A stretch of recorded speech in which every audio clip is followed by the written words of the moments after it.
So we're looking at Jonathan Swift today, and with Swift we're still in the age of reason, the Enlightenment, and Swift is one of the better known writers of the period, and it's usually seen as the age of Swift and Pope and Swift.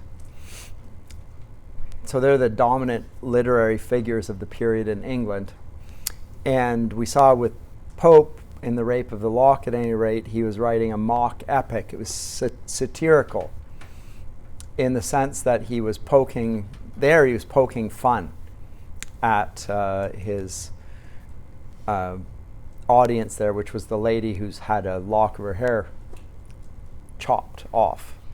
And then he styles it as a rape, which is obviously overblown, but intentionally so. That the whole thing's overblown. He's using an epic to describe something entirely trivial in order to satirize how trivial things have become of oversized significance. So part of the politeness of the age is to get scandalized by really what to a non-insider would seem irrelevant. So did you notice he picked up his fork when he was eating, and he ate his soup with his fork? The scandal. Does he not know what a fork is for? You know, that's what, small things suddenly take on large size significance. And he's really satirizing that, the trivialization that comes with that sort of mass society. So it's a interesting thing in the light of that. Swift here today is also using satire, but it is far more significant. The object. Now you will know Swift, if you know him at all. You might know him from Gulliver's Travels. And I don't know if you've read it. I think there's a film version out recently, which I've not seen. But that would be his most famous work, is Gulliver's Travels. But in general, Swift's mode of writing is satire. Satire is an ancient genre. So epic is one genre, the lyric poem is a genre. Satire is also a genre, and there are different types of satire, furthermore. And satire is something that is used regularly in, not just as a discrete genre, but is also used in other contexts. So, for example, Jesus is a satirist. So when he calls the Pharisees whitewashed sepulchres, this is not a descriptive phrase. Like, he's not saying they look like that. He's saying that a sepulcher is where you entomb a dead body. These are the people that are claimed to be teachers of Israel, right? So they are the repositories not only of the faith, but of the very living word of God, and yet they themselves their throats are like the graves, and they are whitewashed sepulchres. So they're white on the outside. They look really pristine, and their public image is such, and they're revered. They have the best seats at the tables. They show up, oh, they're the religious folks, right? And so everybody regards them as moral exemplars. And Jesus says, within that white exterior, which seems virtuous, there are dead bodies within there, moldering corpses. Needless to say, it's not a flattering phrase. He is not speaking in order to ingratiate himself to his audience. They are outraged, but so is he. Right? So the idea that Jesus is a nice guy doesn't hold up very well under the whole body of evidence. That he was always nice, he was kind to children, he petted little animals, and which you could get from some passages. He had the children come to him. He touched a leper. He healed the sick. He caused so a miracle worker, and clearly compassionate as well. He weeps for others' pain and suffering. So he's quite a rich character, even as a character in terms of literature. But there he's a satirist. So when he uses that, why does he use satire for the Pharisees? Because he only uses it for the Pharisees, as far as I can tell. He never speaks like that to mere sinners. So the woman caught in adultery does not get satirized. the man who is born blind, or the man who's lame and lying by the pool of Siloam, or even the demoniac, or the Gerasene demoniac. He's attacked. There's no satire going. He doesn't attack them with his words, but he does attack the Pharisees with his words. And when he does it, it's satire. What's the purpose of satire? It is a sort of a verbal assault. And I'd say there are different types of it. And Swift, or Pope, used one type.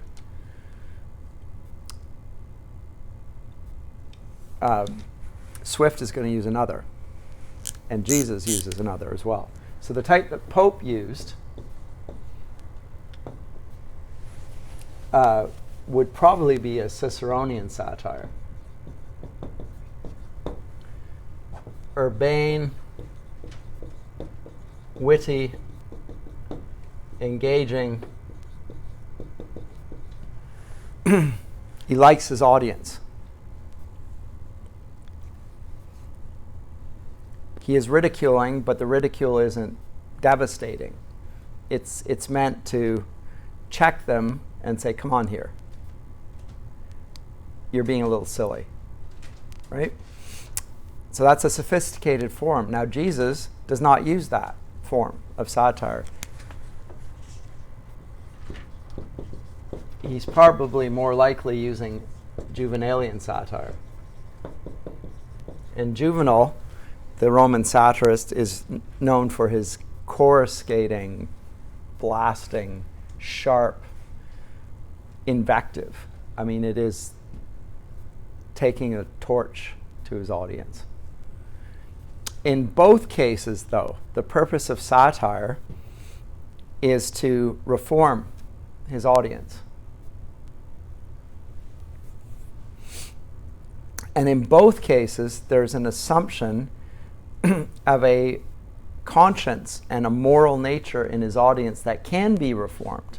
There's a common frame of reference which allows it, because otherwise it's not satire, it's just sarcasm. It's just the tearing of the flesh. That's what sarcasm means. And there's no redemptive purpose to the language. It's simply to destroy, like slander does, right? You're just tearing down. You're trying to destroy the opponent. Jesus is not slandering the Pharisees. He's satirizing them. He is ripping them apart, but the reason why is because they pretend or claim to be teachers, and they're leading others astray. So unlike the people who know that they're sinners, the Pharisees don't acknowledge that they are. They think that they're the good guys, right? So with that, all that said, we come to Jonathan Swift and his use of something comparable to this, I would say. Now, let me say something about Swift. So Swift is born 1667, around the time, just a few years after Milton's written Paradise Lost. And he dies, what is the year? 1745. Overlapping with Pope.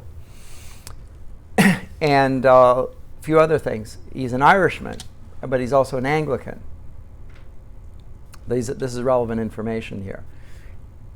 And the reason why that's important is because when Oliver Cromwell and the English Republic, I talked a little bit about Cromwell going up to Scotland and speaking there. I think I did that in this class, but maybe I'm confusing with another class.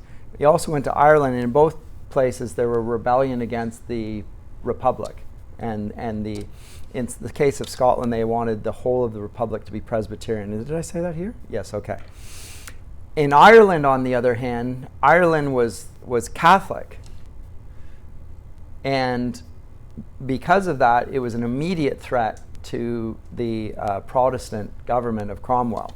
So they had, right off the shore of England, where Ireland is, a threatened invasion because there could be a Catholic landing. I mean, it's literally, not quite a stone's throw away, but it's very, very near.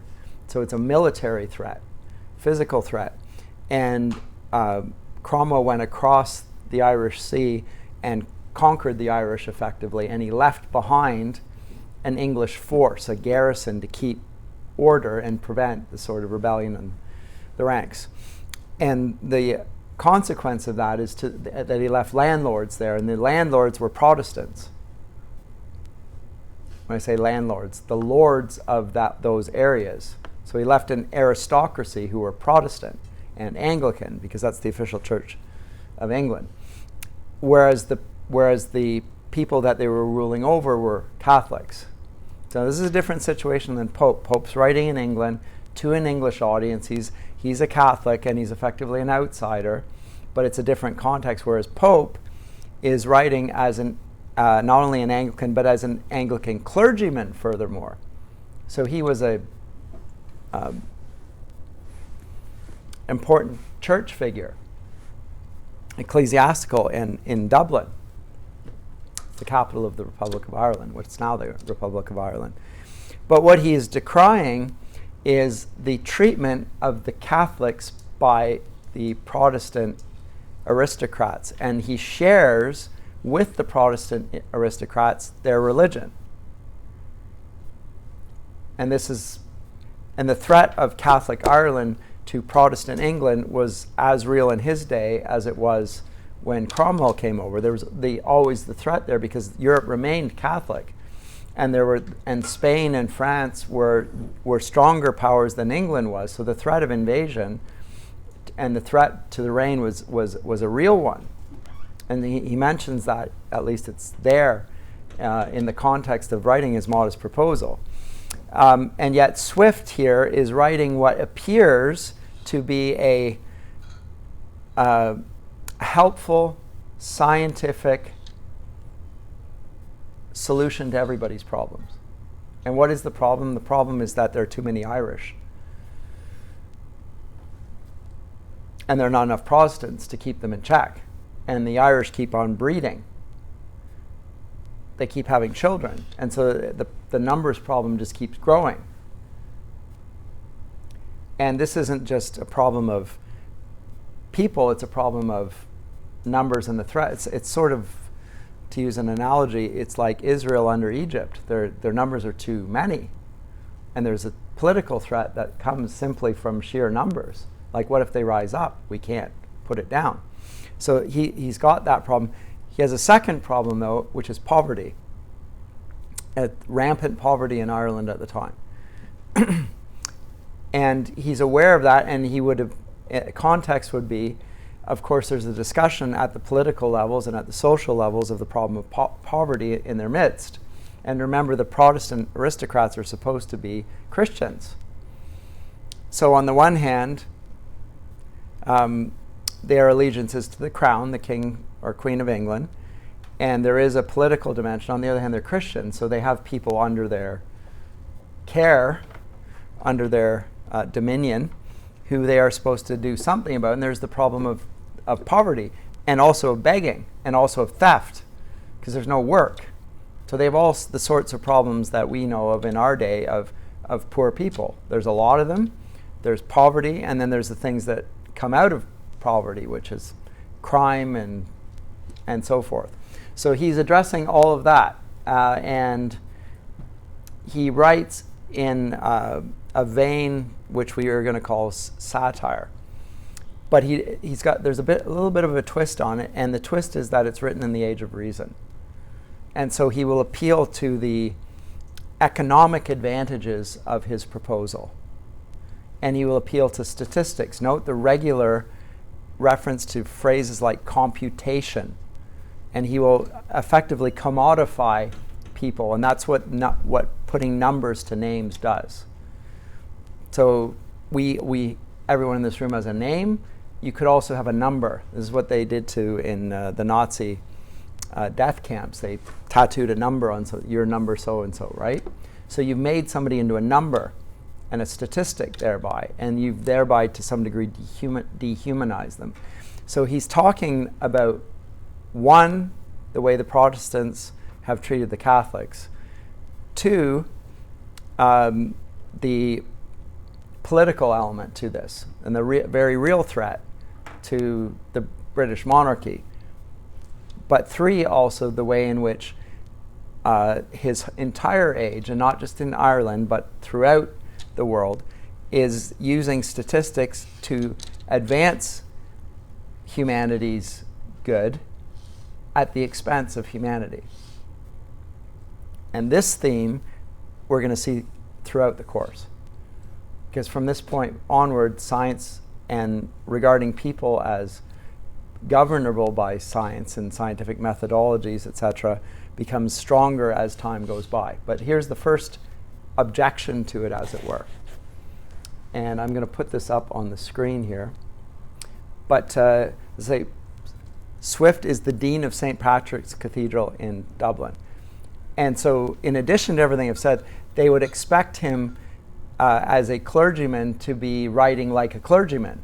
He's not going to write a satire. He's going to get the problems of poverty. We need to care for these people. We need to recognize these are God's fellow, these are our fellow creatures made in the image of God, and so forth. That's what you expect from a clergyman. That's not what they get here. But he uses that expectation in his audience. So let's have a look at the modest proposal. I will put it up on the screen behind me.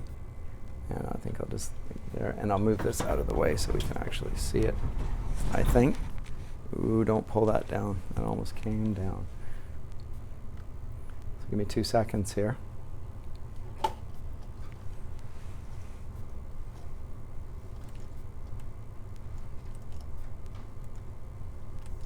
Oh, come on. There it is. So, I'm just going to read from the, and then I'm going to comment. So he begins by, again, what's it called? A modest proposal, and then there's the subtitle, for preventing the children of poor people in Ireland from being a burden on their parents or country, and for making them beneficial to the public. And it's a modest proposal. Again, it's modest because he's a Christian. And he doesn't want to say, I know the solution.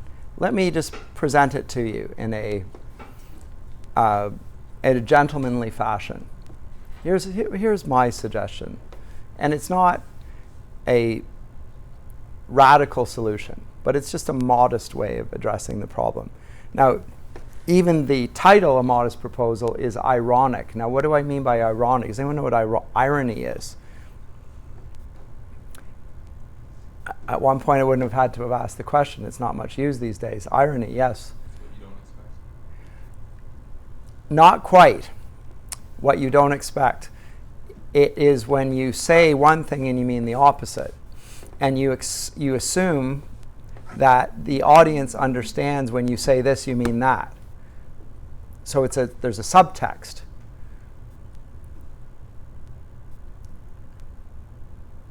And you expect your audience even though you say this, you actually mean the opposite. So you could say, you're being ironic when you address, I don't know, a group of small children and say, I'm so impressed by your maturity, after they've just rioted and so forth. It wouldn't work with children because children wouldn't understand that you were taking them to task for being riotous. But you could do it with a bunch of grade 8s who'd been taught that they're supposed to behave in public and not riot. So you could say to the group, thank you for being so considerate and so well behaved after they behaved badly, and you would expect them to be embarrassed at their behavior. That would be irony. You wouldn't say, how dare you? You would just say, how you've done so well, and you meant the opposite. That's irony. Okay? Now it goes with satire. It's a form of, it's useful in satire. But the title here, A Modest Proposal, is satirical because it's nothing like a modest. It's outrageous. There's an outrageous proposal here. It's an inhuman proposal for solving the problem. But the title itself is indicating the nature of the approach. So it's a different way of using language. And how is he going to do this? Well, and it's Dr. Jonathan Swift. So he's a scholar as well as a clergyman. Well, what is it? It is a melancholy object to those who walk through this great town. of Dublin. Or travel in the country, when they see the streets, the roads, and the cabin doors crowded with beggars of the female sex, followed by 3, 4, or 6 children, all in rags, and importuning every passenger for an alms. They're begging for money. These mothers, instead of being able to work for their honest livelihood, are forced to employ all their time in strolling to beg sustenance for their helpless infants, who, as they grow up, either turn thieves for want of work, or they leave their dear native country to fight for the pretender in Spain, or sell themselves to the Barbados. So there are the 3 routes out of this situation. 1, they become thieves. 2, they go to fight for the pretender in Spain, in other words, the enemy of England. They enlist in the Spanish army and thereby increase the numbers of those who are the immediate military threat to England. Or thirdly, they actually sell themselves into slavery. This is a bad outcome.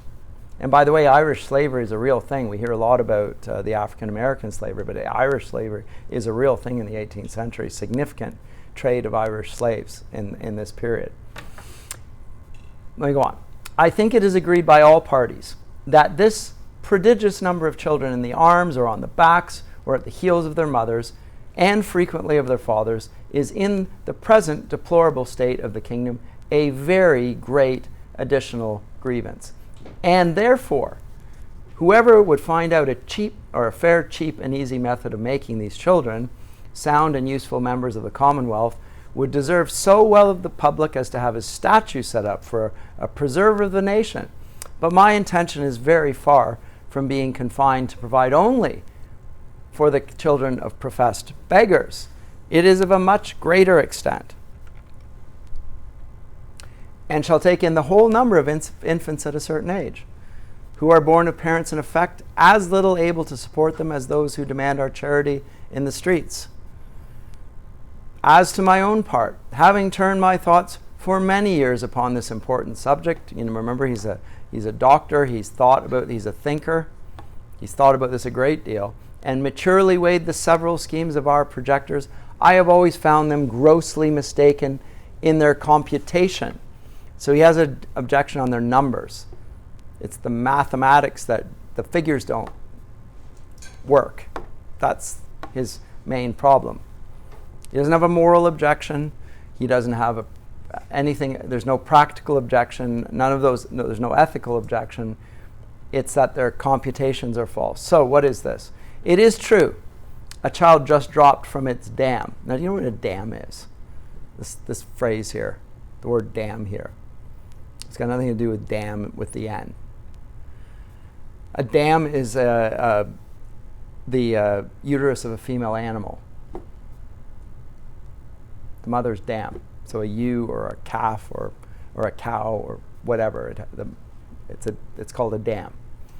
And he's using that and applying it to people, which you don't do. You don't speak of human beings as having a dam, even though a mother has a uterus, but you use the word uterus, you don't use the word dam. But here he is using that. So there's already something a little off about the phrasing, I think. But he says, it is true that a child just dropped from its dam may be supported by her milk for a solar year, with little other nourishment, at most not above the value of 2 shillings, which the mother may certainly get, or the value in scraps, by her lawful occupation of begging.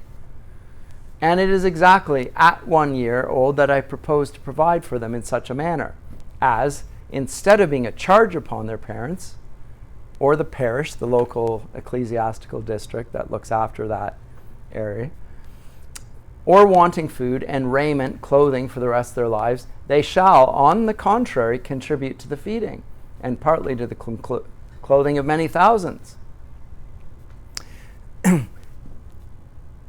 When you have mothers produce milk, children, the babies don't need anything else. So they don't cost anything, strictly speaking. So at this point, he's just speaking in terms of economics. But at that point thereafter, then you start having to wean them off and give them solid food and so forth. Well, at that point, it starts costing something. So that's why the 1 year mark is in view.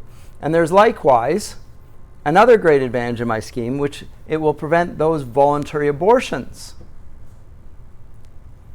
Sometimes the women are committing abortions and killing them. This is barbaric. How dare they?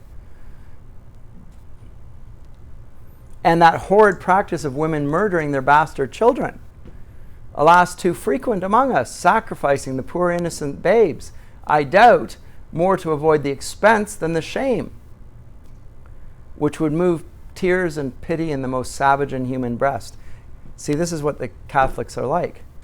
They're having children out of wedlock. They're not even married. They're having sexual liaisons, and then to get rid of the evidence, they're sacrificing their children. So this is a barbaric practice, and it would move anyone to pity and tears, he says. Now remember, there's irony in the whole portrait here. So having said all that, and he's expecting his audience to agree with him, remember he's a Protestant, and he's probably echoing the language of Protestants of his day. These Catholics are immoral. What do? They have sex outside wedlock, they have numerous children, they abort the children, they murder the children. This is awful. This is a terrible thing. So what am I going to propose? The number of souls in this kingdom being usually reckoned 1.5 million. Of these I calculate there may be 200,000 couple whose wives are breeders. Now again, the language of breeders is that of livestock. Right? You don't speak of women as breeders. Or if you do, you're going to get a serious slap. Or you should expect one. It would be well earned. You don't call women breeders. It's pejorative. Here he does it not as a, although I think it does have the pejorative element, he's almost speaking of them in terms of livestock. And that's fitting with what he's about to propose. 200,000 are breeders, from which number I subtract 30,000 couple who are able to maintain their own children. So some of them aren't so poor. And there's 30 of the 200,000 who are able to have children who are able to maintain them. Though I apprehend there cannot be so many under the present distresses of the kingdom, so there might be fewer. But this being granted, there will remain 170,000 breeders. I again subtract 50,000 for those women who miscarry, or whose children die by accident or disease within the year. There only remain 120,000 children of poor parents annually born. The question, therefore, is how this number shall be reared and provided for. How are we going to look after these little 120,000 babies? Which, as I've already said, under the present situation of affairs is utterly impossible by all the methods hitherto proposed. For we can neither employ them in handicraft or agriculture. They neither build houses. I mean, in the country. This is a little jab at the fact that cities are building dwellings, but in the country they don't bother. The landlords don't bother. And they can very seldom pick up a livelihood by stealing till they arrive at 6 years old, except where they are of towardly parts, though I confess they learn the rudiments much earlier. So the little kids are already getting close to stealing when they're very small infants, so a life of crime is already theirs. During which time they can, however, be properly looked upon only as probationers. In other words, we can't punish them with the full weight of the law because they're too small. As I have been informed by a principal gentleman in the county of Cavan, who protested to me that he never knew above 1 or 2 instances under the age of 6, even in a part of the kingdom so renowned for the quickest proficiency in that art. In other words, the worst thieves are in County Cavan. But even there, they're not good at stealing until 6 usually. Having said all this, I'm assured by our merchants that a boy or a girl before 12 years old is no saleable commodity. Saleable, what do you mean? Slavery. You can't sell children under the age of 12 because they can't work, right? They're not strong enough to survive. The price that you pay for a slave is not worth it if the slave's going to die. You want some labor, productivity out of the slave. So you wait till they're 12. And even when they come to this age, they will not yield above 3 pounds, or 3.5 pounds a crown at most on the exchange. which cannot turn to account either to the parents or the kingdom, the charge of nutriments and rags having been at least 4 times that value. So this is bad economics. Right? It costs 4 times as much as it would just to sell the person. So you're losing money just by having them alive. Right? That's just making an economic argument. I shall now therefore humbly propose my own thoughts, which I hope will not be liable to the least objection. I have been assured by a very knowing American, the poor Americans,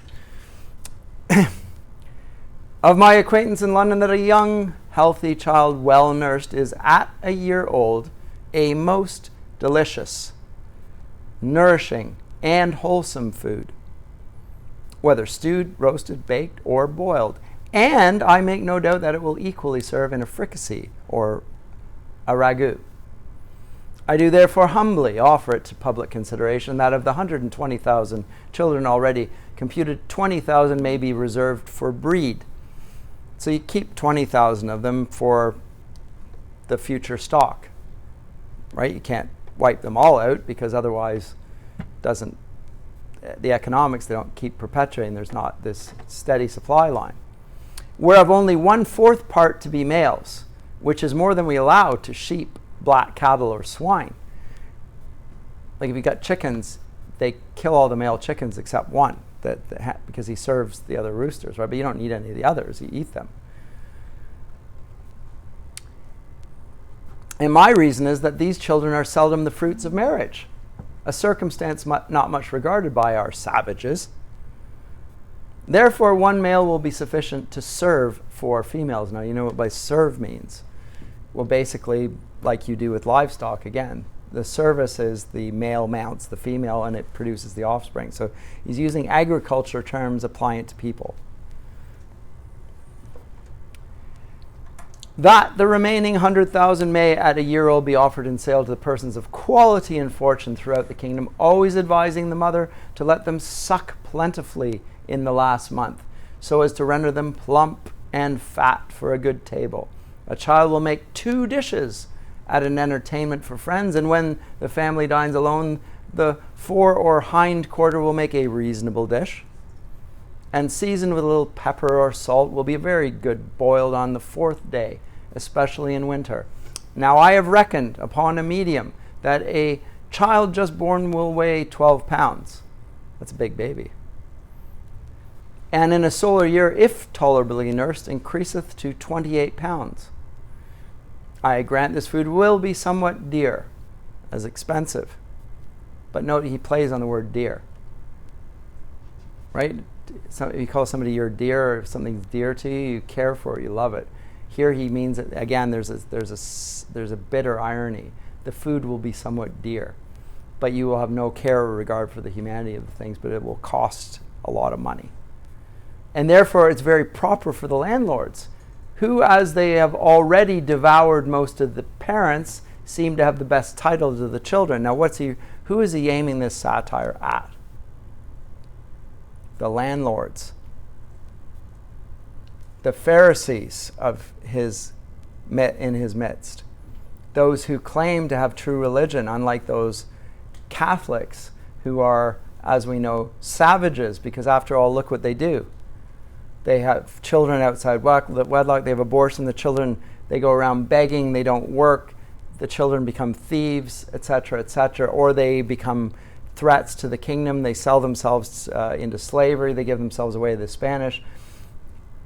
These are subhuman people. These are he's imitating the language of the landlords, who are so hardened towards the Catholics in their midst that they are effectively eating them out of house and home and not caring because they're Catholic.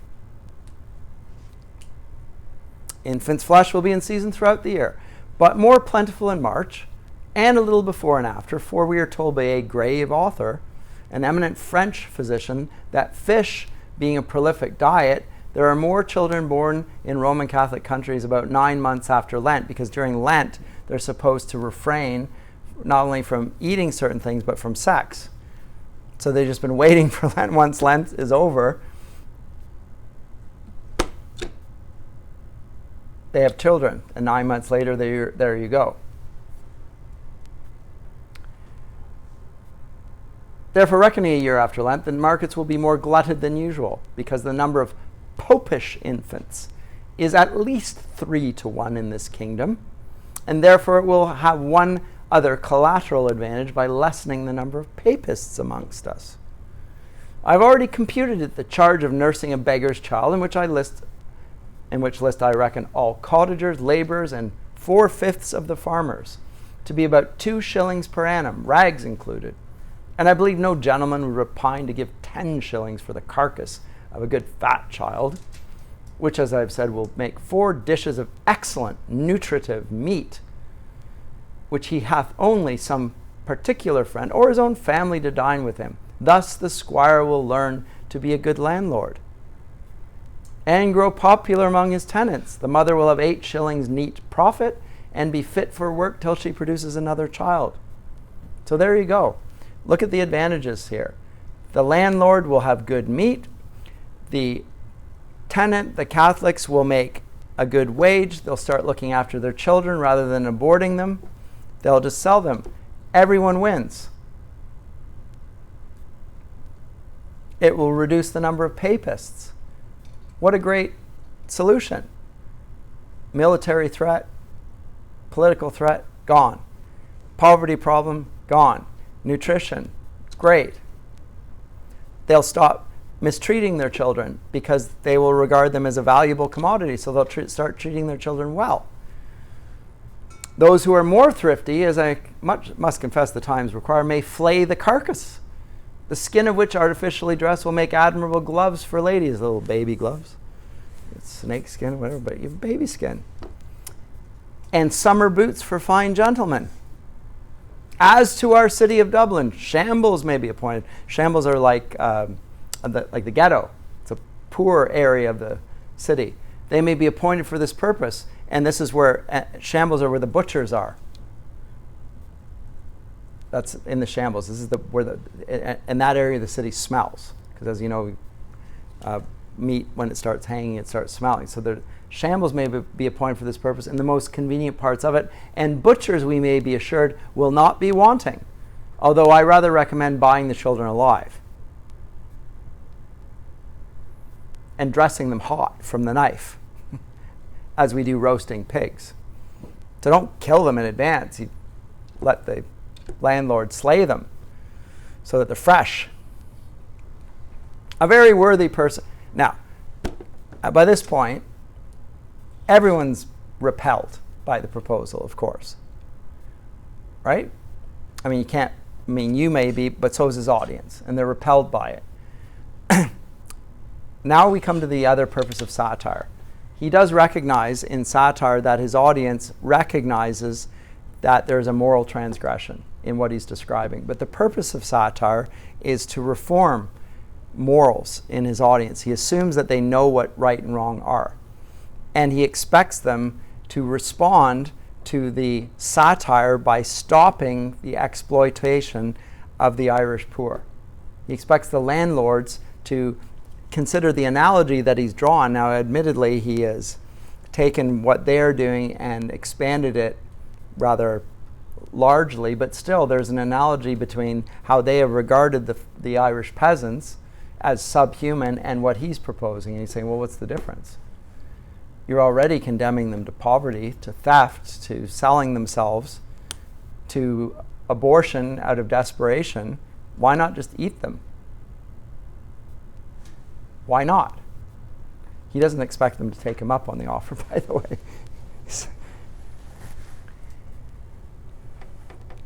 But he is raising the question then, what is a human being, and what duties do we owe a human being?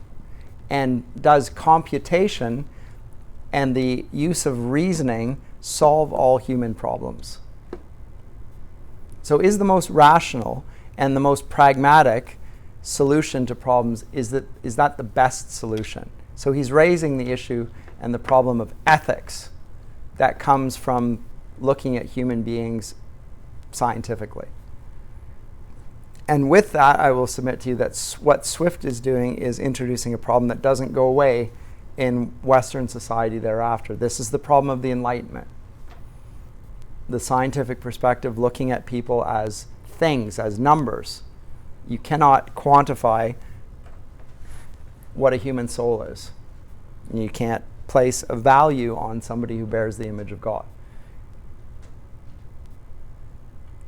And but that's what he's doing in this modest proposal, and he's doing it quite memorably. But we will find it in other literature that we're going to read this semester, so we'll read about it in Heart of Darkness, where there he's dealing with the African situation, and we'll deal with it in The Death of Ivan Ilyich by Tolstoy, where people are dehumanized. We'll deal with it in the 20th century in various texts as well, where people are losing their humanity in the face of a more and more rational society, yet the people are not treated better, they're treated worse, even though everything's done in an orderly fashion, and allegedly for the purposes of advancing humanity. It's at the cost of the very thing that they're advancing. And he plays it quite well.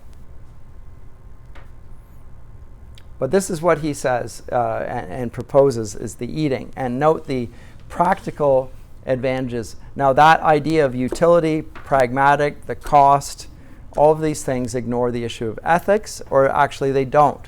They talk about the ethics, but the ethics are now just utilitarian. They benefit the people in power. Right? But not only the people who are the landlords, also the mothers. So the adults, here's how we solve the problem of poverty. The older people get to prey on the younger people. And we'll just allow the parents to benefit financially from the whole process.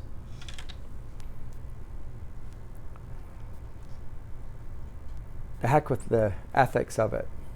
Or the ethics of it are satisfied by the fact that they treat the children well until they execute them. But after all, is that not better to kill them than to simply mistreat them? Well, only if the question of their humanity, the fact they bear God's image, is considered. And he's expecting his audience to come to that. What's the real problem with this? What's the real issue here? It's the issue of the human. This is an issue that never goes away, and it's current in our own day. But he proceeds on with the argument.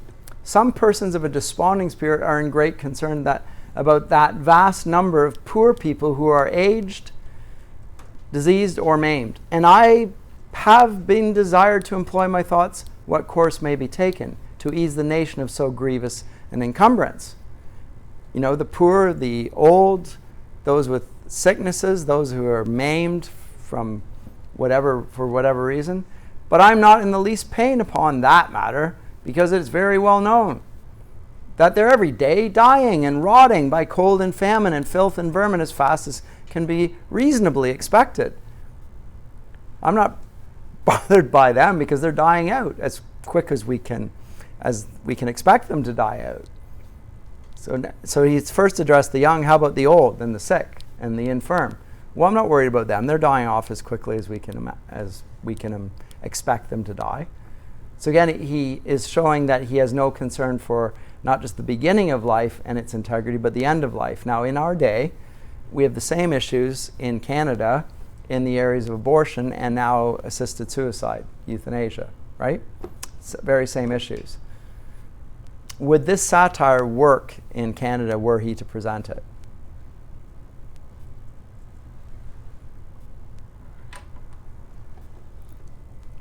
What does he expect of his audience for this to resonate?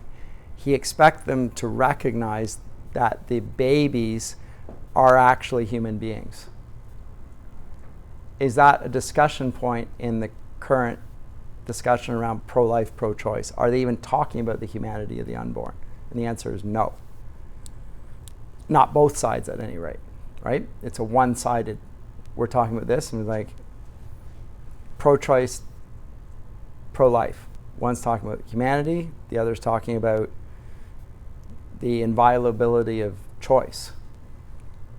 What they lack there is a common ground, and Swift has a common ground.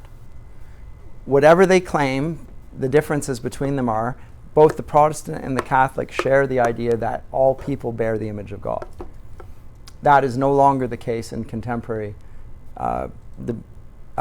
society, and therefore satire doesn't work very well, because satire assumes that. It has to assume it to be effective.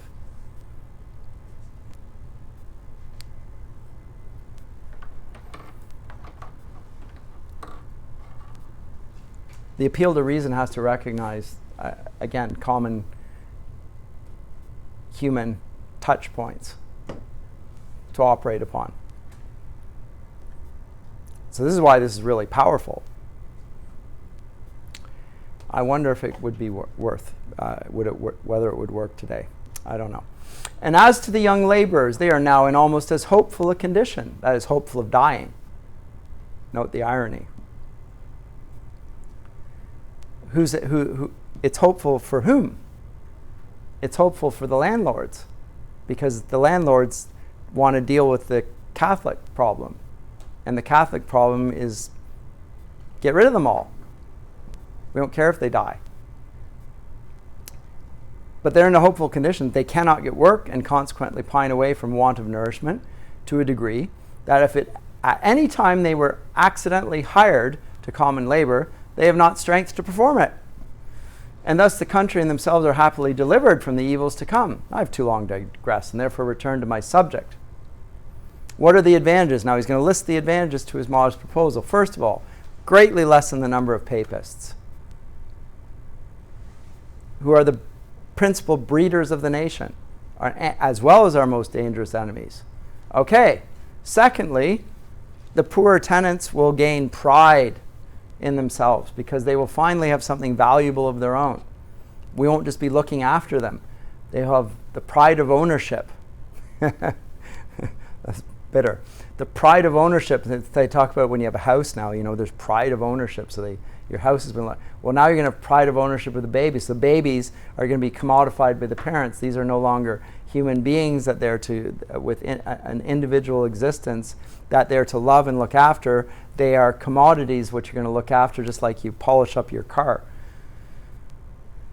or you feed your cattle. You're going to feed your babies in the same way. Thirdly, whereas the maintenance of 100,000 children from 2 years old and upwards cannot be computed at less than 10 shillings apiece per annum, the nation's stocks will be thereby increased 50,000 pounds per annum, besides the profit of a new dish. And the money will circulate among ourselves, the goods being entirely of our own growth and manufacture. So these are Irish jobs for the Irish. They don't have to depend on foreign manufacturers. They don't have to ship jobs overseas. It's a native industry. You can be a patriot and do this. Appeals to patriotism. Fourthly, the constant breeders, besides the gain of 8 shillings sterling per annum by the sale of the children, will be rid of the charge of maintaining them after the first year. So it's pure profit, 8 shillings a year. So they're going to get wealthier. It will put the parents in the same situation that the landlords are in. In other words, they'll get wealthier and wealthier, and it's all positive for them. They lose nothing. Fifthly, this food would likewise bring great custom to taverns, where the vintners will certainly be so prudent as to procure the best receipts for dressing it to perfection, and consequently have their houses frequented by all fine gentlemen who justly value themselves upon their knowledge in good eating. And a skillful cook who understands how to oblige his guests will contrive to make it as expensive as they please. Sixthly, it will be a great inducement to marriage. Oh, so there's a Christian, in addition to the problem of poverty, it will encourage Christian ethics. This is the most savage satire here. Because it will be an inducement to marriage, which all wise nations have either encouraged by rewards or enforced by laws and penalties. It would increase the care and tenderness of mothers towards their children when they were sure of a settlement for life to the poor babes. provided in some sort by the public to their annual profit instead of expense. We should soon see an honest emulation among the married women.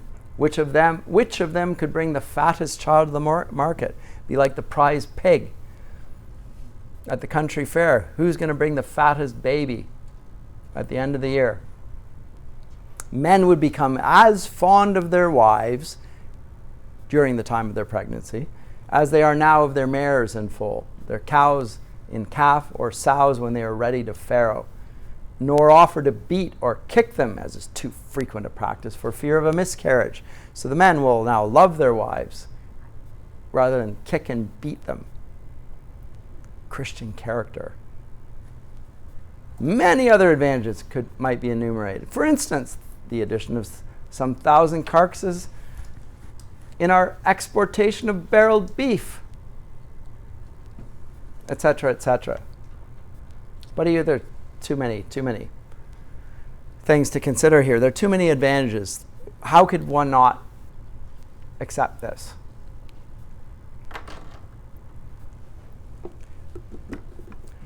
What do you think about the proposal? I don't mean whether you like it. What do you think about the effect of the satire? Do you think it's effective? Can you imagine the response? How would you respond? Because if the analogy has been made, and he does make an analogy between what they're currently doing and what he proposes, and it's more or less a fairly precise analogy, you're effectively you're regarding the Irish Catholic poor as subhuman, and you're not caring enough about them to alleviate the problem of poverty. And you're seeing the only problem as that of poverty, so I'm solving the problem of poverty, or the problem of insurrection in our midst, and I'm solving that problem as well. So I'm solving all what you regard as problems. I'm speaking to my opponents and I'm answering his objections, which is what you do in a good debate, by the way.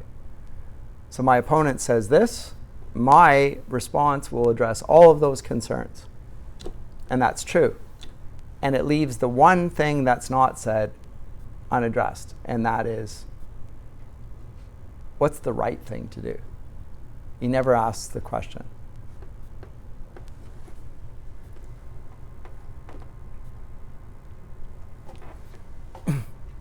But he really pushes hard on this here. We'll get rid of foreign luxury. We'll cure the expensiveness of pride, vanity, idleness, and gaming in our women. We will introduce a vein of parsimony, prudence, and temperance. They'll learn to love their country. We will quit animosities and factions. It won't be Catholic versus Protestant. We'll all share in the commonwealth of eating children. We'll teach landlords to have at least one degree of mercy towards their tenants, and we'll put a spirit of honesty, industry, and skill in our shopkeepers. So it will be a moral revolution if we do this.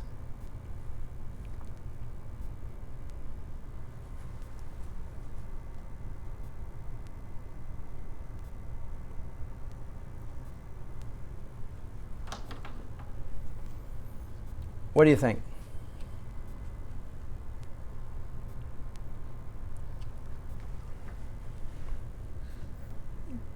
I've more or less run through the proposal. I mean, he adds to this.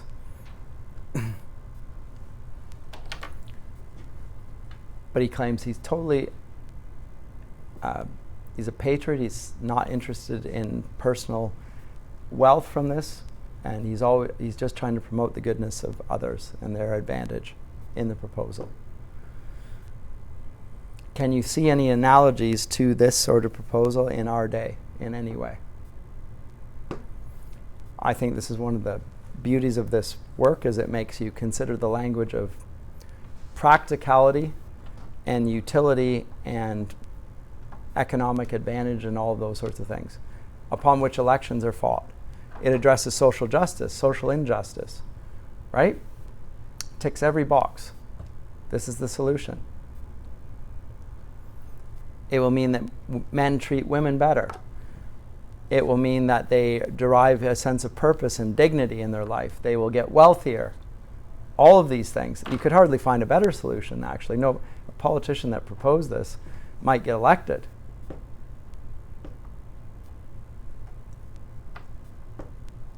Why not?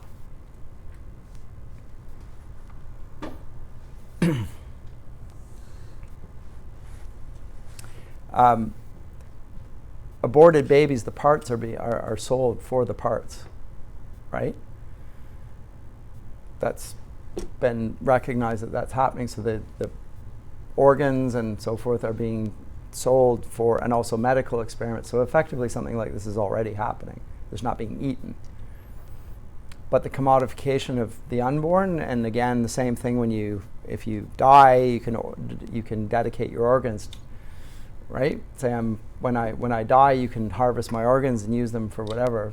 That's also happening, right? So you're commodifying parts of your own body. When you die, that's also what's happening to the unborn, because after all, the unborn, they don't care.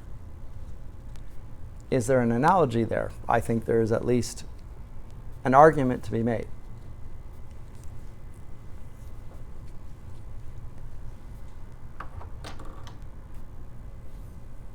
How about the sex education that happens in schools, which isn't on abstinence, but rather on safe sex, but it's promoting sex. But what happens when you have sex? So potentially you have children.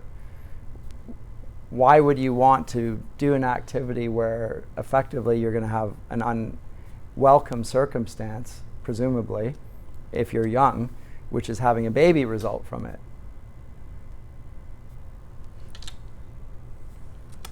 Unless you'd already dehumanized the product, and that's not a consideration. But what if, to be very cynical, the aim was to produce children outside of wedlock and to fuel an industry that gets money out of aborting? Because somebody gets paid for that, right? Doctors and agencies. And they're helping you with the problem. Are they really helping you with the problem? Or are they actually encouraging you to have the problem and then presenting themselves as a solution to the problem? The sort of the root causes of the problem, are they addressed or unaddressed by these things? Anyway, I'm just talking aloud. A sort of talk that you never hear in public, by the way. Yes?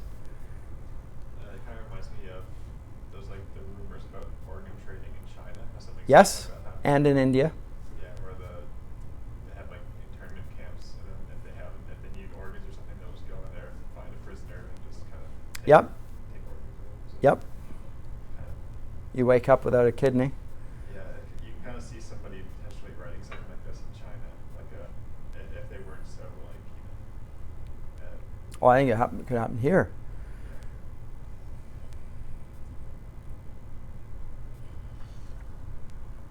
The sex trade industry, the Super Bowl was yesterday, the sex trade industry that around the Super Bowl is off the charts. It's huge. Fueled by internet pornography and so forth. Who do you think those people are that are on the other side of the camera? Do you think they really liked that and wanted to be there? Tend to be younger people. Desperate, maybe get them addicted to drugs, whatever. Homeless. No sense of the humanity of the person there. I think that the abuse of people is endemic to the human heart. There's a wickedness there. The age of science whitewashes it and makes it justifiable. Or there's an economic advantage. There can be some sort of utilitarian argument that comes out. But the atrocities don't diminish under the age of science and the age of reason. They increase because the possibilities increase, because the power increases. That's what Swift is alerting us to. We'll find the same thing. We're not going to read it here, but I used to do in first year the novel Frankenstein, in which they dig up old bodies and put them together and fashion a new creature out of it. The Frankenstein scenario. It's a warning about what science can do, the power for the sake of advancing humanity. What does it do to humanity to advance humanity? So it's all asking and begging those very large questions, which largely go unanswered because the practices continue.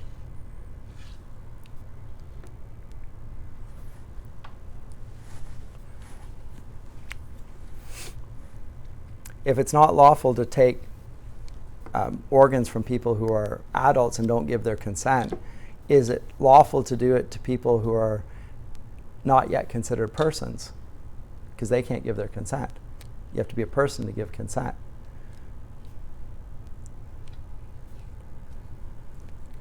Does the fact that somebody consents to a process that is inherently dehumanizing, does that mean it's okay to do it?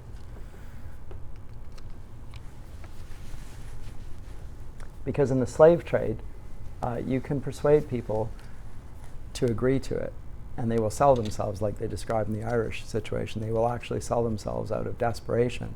So they consented to being sold. Did that make it okay that they agreed to it?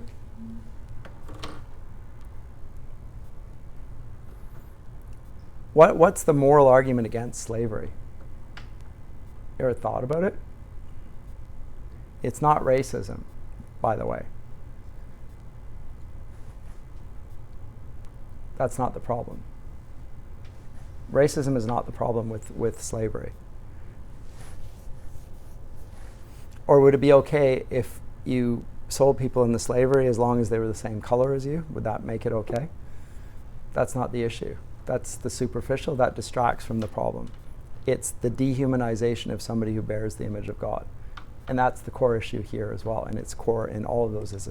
So these are the theological issues and the human rights issues that arise, and they arise under the auspices of social justice and addressing poverty and all of the things that are current in our politics today and have been for many centuries. The main issue still, which is never adequately addressed in the supposed solutions, is what is the real objection to doing these things? Swift is able to, from his audience, expect that they will stop the practice because they recognize, because they share a common Christian conviction that you can't do this to somebody. And he expects them to repent, just like Jesus, when he excoriates the Pharisees, he expects or offers the possibility of repentance. Always, even in slamming them and condemning the practice, they too are human beings that he's attacking. And so therefore they have a dignity. They bear the imago Dei as well. Jesus isn't condemning them to hell. He's saying that's where you're going if you persist in this. But it's a stark warning, sharp language. Swift is doing the same sort of thing here. It's very sharp language. And the reason the sharp language is appropriate is because the gravity of the situation is very sharp. Other comments or considerations? This is thought-provoking stuff. Yes? It's interesting how something that's like fundamentally wrong can meet all the checklist criteria of being right, just from like a logical perspective. Isn't it?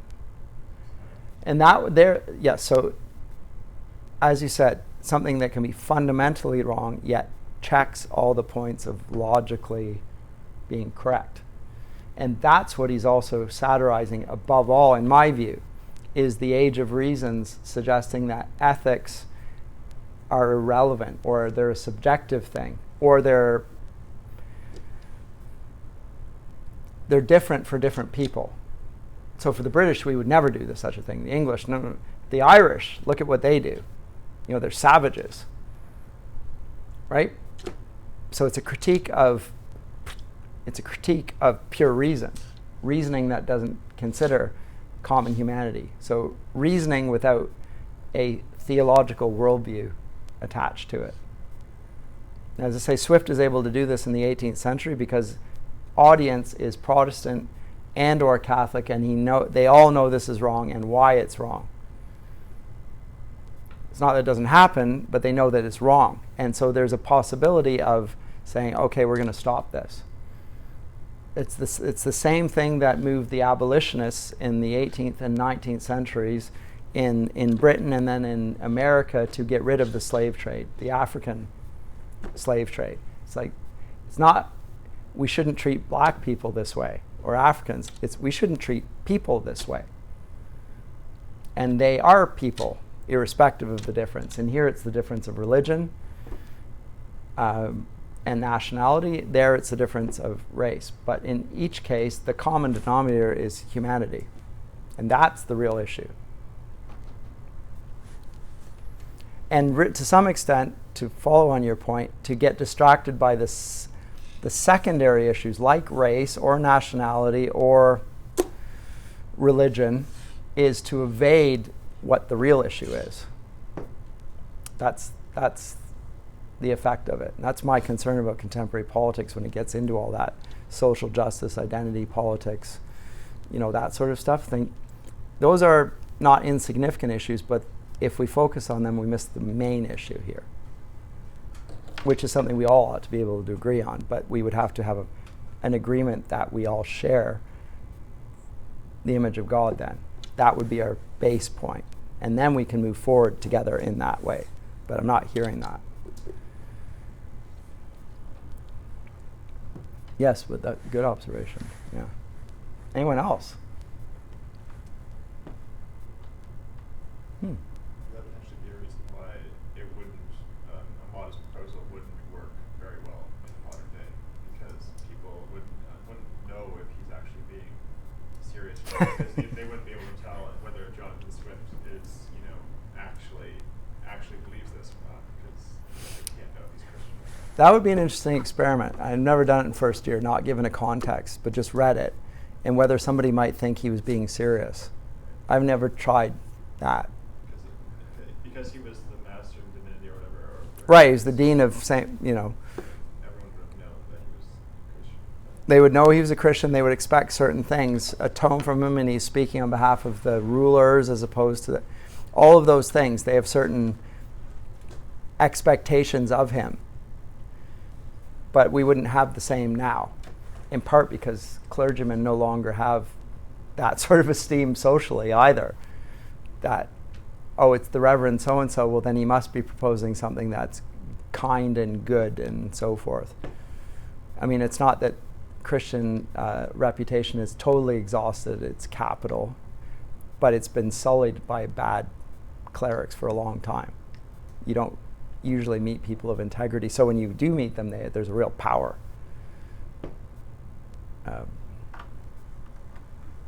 But he is using that, you're right. That's part of what makes it so powerful.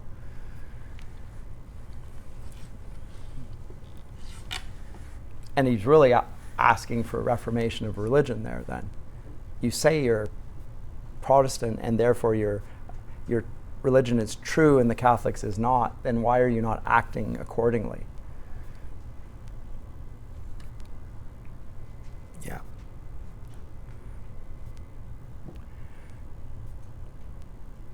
Well, I personally, so I think it's hard to imagine this at the moment.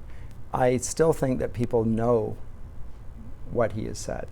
It's not enunciated, it's not taught in schools.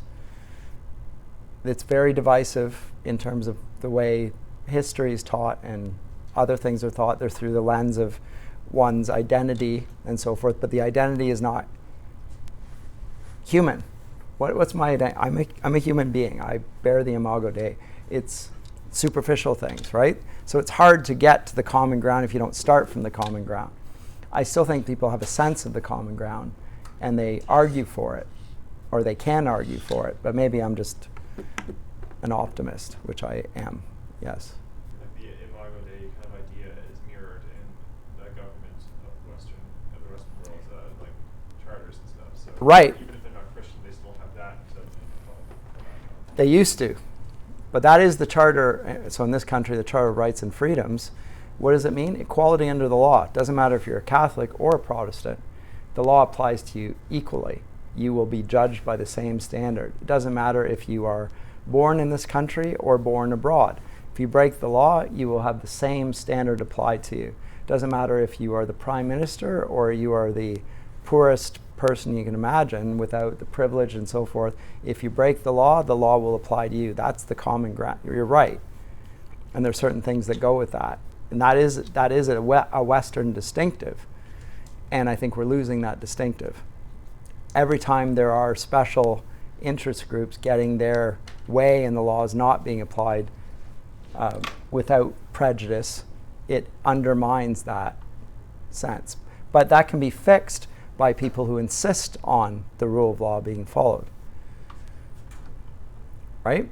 It is a legacy. You can hold on to it if you are willing to uphold it in public. So we need more of that. Anyway, I'm done for today. Your essays are due next time, aren't they? They're not today. You brought yours in today, but I actually said next time. So thanks for that.